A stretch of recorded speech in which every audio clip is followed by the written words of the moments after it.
एक व्यक्ति लोगों को ऊंचे ब्याज पर रकम देता और उन्हें कर्ज के जाल में फंसा लेता था। यह सूदखोर अब पुलिस के हत्थे चढ़ गया है।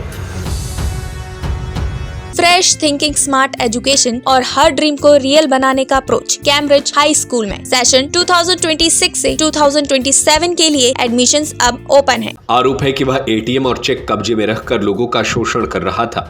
उसके पास से 153 ब्लैंक चेक, स्टाम्प और जमीन के दस्तावेज बरामद किए गए हैं। बालाघाट जिले के एसपी आदित्य मिश्रा ने इस पूरे मामले का खुलासा किया। जिले के बारा सिवनी में पुलिस ने बड़ी कार्रवाई करते हुए एक कथित सूदखोर को गिरफ्तार किया है। आरोपी पर लोगों को ऊंचे ब्याज पर कर्ज देकर आर्थिक जाल में फंसाने, एटीएम कार्ड, कोरे चेक और जमीन के दस्तावेज अपने कब्जे में रखकर अवैध वसूली करने के गंभीर आरोप है। बताया गया कि बारा सिवनी थाना पुलिस को लगातार शिकायतें मिल रही थी कि क्षेत्र में कुछ लोग जरूरतमंदों को ज्यादा ब्याज दर पर रकम उधार देकर उनका आर्थिक शोषण कर रहे हैं।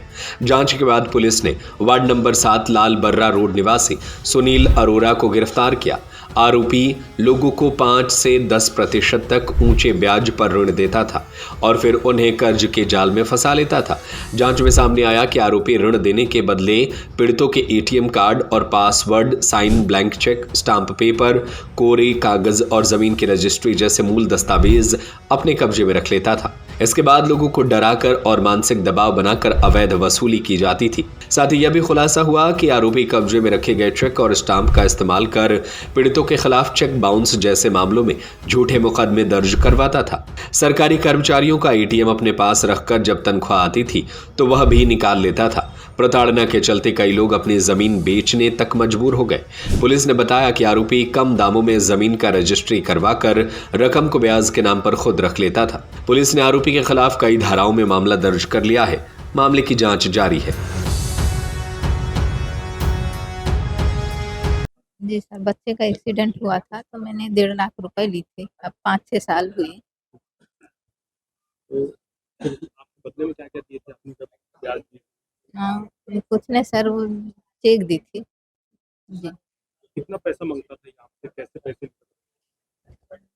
हाँ, वो ब्याज के पैसे पेमेंट से देती थी। जी। एटीएम भी रखा? हाँ, एटीएम नहीं था, आपकी चेक गाड़ी आई वगैरह थी। भी लिया था? गाड़ी हाँ, गाड़ी तो एक्सिस बैंक से फाइनेंस कराया और वहीं से लोन मिली एक्सिस बैंक से। तो उनसे कागज़ातों में साइन करवा लिए, मैंने कर दी। और उसके बाद में बोले कि गाड़ी सरकारी ऑफिस में लगाएंगे तो अब उससे जो भी पैसा मिलेगा तो आपका ब्याज भी कटेगा और किस्त भी कटेगा। लेकिन अब तक आपने कितना पैसा दिया?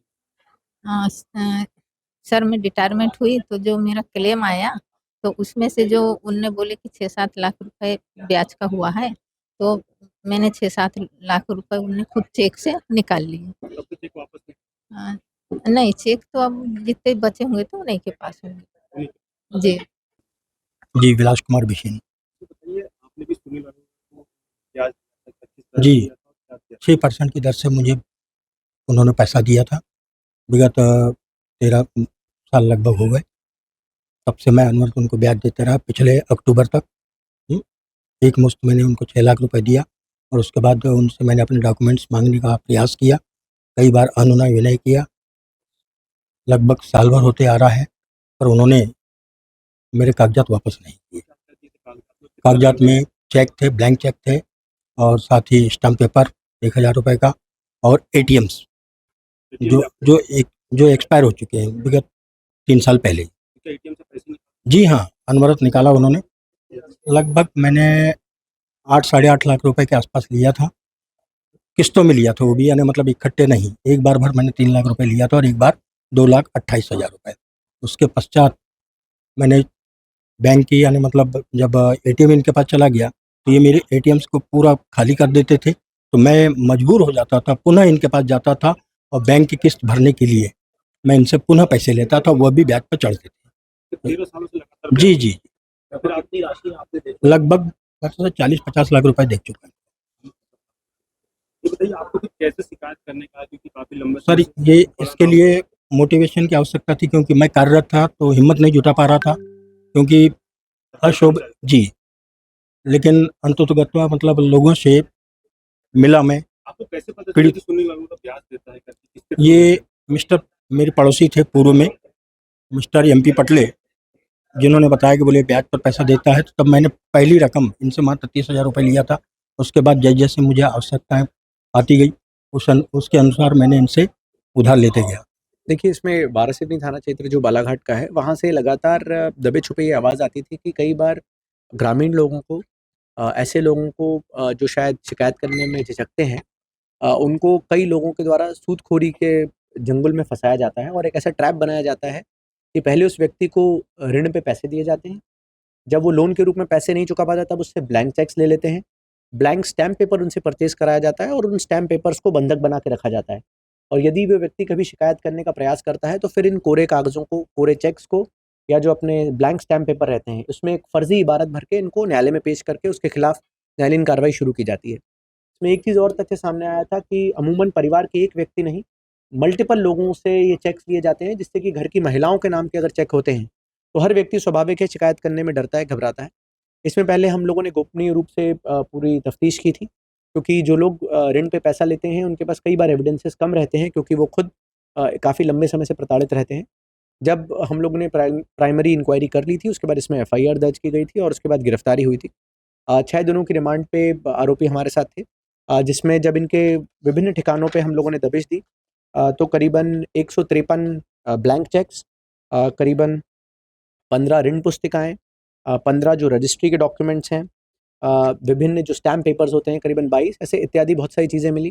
प्लस कई लोगों की जिनकी गाड़ियाँ इन्होंने जिनको पैसे ऋण पे दे रखे थे, उनको उनकी गाड़ियों को जो बंधक बना के रखे थे वो मिली हैं, ऋण पुस्तिका मिली है। एक चीज़ और सामने आई है कि ये अपने एसोसिएट्स के माध्यम से कुछ ट्राइबल लोगों का जो लैंड रहता है, उसको अपने एसोसिएट्स को ट्रांसफ़र कराते थे और उसके बाद फिर जब वो सीलिंग लिमिट्स के पार हो जाते थे, तो उनको अन्य लोगों को ट्रांसफ़र किया जाता था। तो इसके संबंध में भी जो जानकारी है, वो इनकम टैक्स और अन्य विभागों के साथ भी शेयर की जा रही है। फ्रेश थिंकिंग, स्मार्ट एजुकेशन और हर ड्रीम को रियल बनाने का अप्रोच कैम्ब्रिज हाई स्कूल में। हम सिर्फ किताबें नहीं पढ़ाते, हम बच्चों को कॉन्फिडेंट, रिस्पॉन्सिबल और फ्यूचर रेडी लीडर बनाते हैं। यहाँ एजुकेशन सिर्फ सिलेबस तक लिमिटेड नहीं होती, हम फॉलो करते हैं NEP 2020 और NCF गाइडलाइंस, ताकि हर स्टूडेंट को मिले बैलेंस, प्रैक्टिकल और modern learning experience, smart classroom, innovative labs और एक्सीलेंट स्पोर्ट्स फैसिलिटी के साथ। सेशन 2026 से 2027 के लिए एडमिशंस अब ओपन है। आज ही अपने बच्चे के स्ट्रॉन्ग और सक्सेसफुल फ्यूचर की शुरुआत कीजिए। हमारा पता है near Gyanveer university, city office, Rajghat road, Sagar. अधिक जानकारी के लिए संपर्क करें 9826413704 और 9399694736 पर।